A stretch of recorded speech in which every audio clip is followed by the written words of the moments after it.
สบายดีสำหรับท่านใดที่กำลังซอกอยากเรียนนวดหรือว่ากำลังคิดอยากจะเรียนนวดเชิญได้เลยเด้อทางห้านคำแก้วยินดีรับสอนให้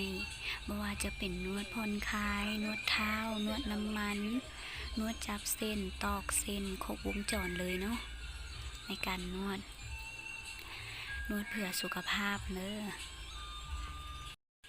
สำหรับอาชีพนวดนี้จะเป็นอาชีพหนึ่งที่หลายคนให้ความนิยมกันแล้วเราจะสังเกตกันบ่ว่าหลายๆห้านจะเปิดขึ้นมาอยู่แถวตัวเมืองจะสังเกตว่าเขาจะเปิดห้านนวดหลายแต่ว่ายังขาดหมอนวดเห็นจะติดป้ายรับพนักงานหมอนวดด่วนส่วนหลายห้านฉะนั้นจะลังเลใจอยู่เฮ็ดหยังล่ะโอกาสทองมาแล้วเข้ามาเรียนได้เลยสำหรับอาจารย์ที่จะสอนทุกท่านแม่นเพิ่นชื่อคำแก้วซึ่งเป็นเจ้าของห้านคำแก้วนั่นเอง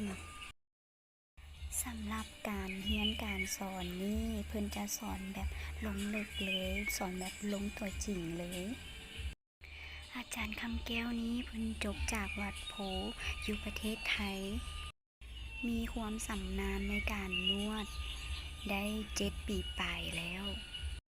มีใบยั่งยืนใบประกาศและใบรับรองครูถูกต้องตามกฎหมายสำหรับการเรียนนี้เพิ่นจะสอนจนเป็นเลยนักเรียนว่างเวลาใดมาได้สามารถเลือกเวลาได้สถานที่ห้านเพิ่นตั้งอยู่บ้านโนนแก้วเมืองศรีโคตบองนครหลวงเวียงจันทน์ประเทศลาวห้านจะอยู่แถว3 แยกตาดทองหนองดาไปบ่ฮอดบ่ถึงโทรหาเพิ่นได้เบอร์โทรแม่น020245144และอีกเบอร์หนึ่ง02059324545